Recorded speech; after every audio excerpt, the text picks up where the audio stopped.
Cricket কি গানের মতোই নয়? সুরেলা কোনো সিম্ফনিতেই তো ড্যান্সিং ডাউন দ্য ট্র্যাকে যান ব্যাটাররা, কিংবা চৌথাদানো কোনো ফিল্ডিং, অথবা ফাটল ধরা পঞ্চম দিনের উইকেটের অবিশ্বাস্য টার্ন। এ তো সুরের মূর্ছনার চাইতেও মায়াবী। ক্রিকেটের ছন্দে জড়িয়ে আছে রবীন্দ্রনাথ ঠাকুরের নাম।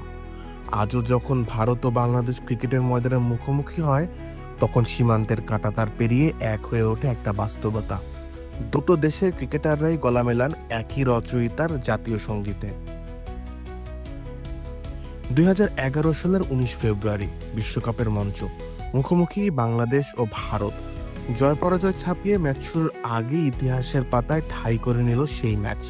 দুই দেশের জাতীয় সঙ্গীত বেজে উঠতেই ক্রিকেটের ময়দানে আরও একবার জয় হলো নোবেলজয়ী ঠাকুরের। আর এটা ওইটা না, কাপড় ধোয়ার একটাই সলিউশন, চাকা অল ইন ওয়ান। সেটা ছিল রবীন্দ্রনাথ ঠাকুরের 150তম জন্মবার্ষিকীর বছর। এর চেয়ে ঐতিহাসিক ব্যাপার হলো সেই বিশ্বকাপের আরেক আয়োজক দেশ শ্রীলঙ্কার জাতীয় সঙ্গীত শ্রীলঙ্কা মাতাতেও রয়েছে রবীন্দ্রনাথ ঠাকুরের সুর ও ভাবনার অনুভব। ওই গানটির রচনা ও সুর করেছিলেন আনন্দ সামারাকুন। সেটা 1939 কিংবা 40 সালের দিকের কথা। তখন তিনি ছিলেন রবীন্দ্রনাথ ঠাকুরের ছাত্র শান্তিনিকেতনের বিশ্বভারতীতে। যদিও মাত্র 6 মাসের জন্য সেখানে ছিলেন, কিন্তু সেই অভিজ্ঞতা তার মনে গভীর প্রভাব ফেলে। পরে তিনি আবার শান্তিনিকেতন থেকে শ্রীলঙ্কায় ফিরে এসে গড়ে তোলেন সিংহলিজ গানের নতুন এক ধারা। সিংহলিজ গানের সুর হঠাৎ শুনলে চিরচেনা কোনো বাংলা গান ভেবে যে কারোরই ভুল হতে পারে। অনেক ঐতিহাসিক মনে করেন সামারাকুনের লেখা গানে রবীন্দ্রনাথ ঠাকুর হয়তো সুরের কিছু অংশে সহায়তা করেছিলেন।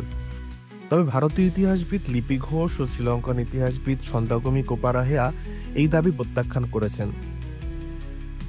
তাদের মতে ঠাকুর সরাসরি এই গানের সৃষ্টিতে জড়িত ছিলেন না।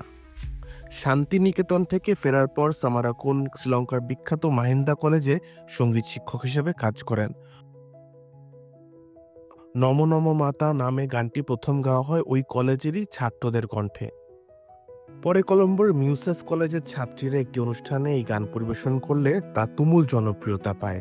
সে সময় সিলন জুড়ে রেডিওতে বাজতে শুরু করে এই গান। 1948 সালে সিলন স্বাধীন হয়ে হয় শ্রীলঙ্কা। 1949 সালের প্রথম জাতীয় সঙ্গীত হিসেবে স্বাধীনতা উৎসবে বাজে এই গান। যদিও 1961 সালে সরকারি আদেশে নম নম মাতা হয়ে যায় শ্রীলঙ্কা মাতা। গানটির সাংবিধানিক স্বীকৃতি আসছে 1978 সালে। এটাই পৃথিবীর একমাত্র জাতীয় সঙ্গীত যেটা গাওয়া হয় দুটি ভিন্ন ভাষায়, তামিল ও সিংহলিজ ভাষায়। অবশ্য শেষ জীবন সুন্দর ছিল না সামারাকুনের। জাতীয় সঙ্গীতের জন্য আত্মহত্যা করা একমাত্র জাতীয় সঙ্গীত রচয়িতাও তিনি। 1962 সালের এক রাতে তিনি একগাদা ঘুমের ওষুধ খেয়ে শেষ বিদায় নেন। সঙ্গীতের উপর সরকারি হস্তক্ষেপ তিনি মেনে নিতে পারেননি। অবশ্য নিজের অমর সৃষ্টি দিয়ে তিনি শ্রীলঙ্কায় বেঁচে থাকবেন চিরকাল। সামারাকুনের গানের সাথে আবার ক্রিকেট বা রবীন্দ্রনাথ মিলেমিশে একাকার। ঠাকুরমশাইয়ের শিষ্য আনন্দ যে কলেজে গানের তালিম দিতেন, সেখান থেকে পরবর্তীতে বেরিয়ে এসেছেন মার্বানাতাবাত্ত কিংবা লাসিত মালিঙ্গার মতো ক্রিকেটার। সত্যি ক্রিকেট পৃথিবীর শ্রেষ্ঠ সঙ্গীতের মতোই সুরেলা। শ্রীলঙ্কার কলম্বো থেকে কাউসার মুজিব অপূর্ব, খেলা ৭১।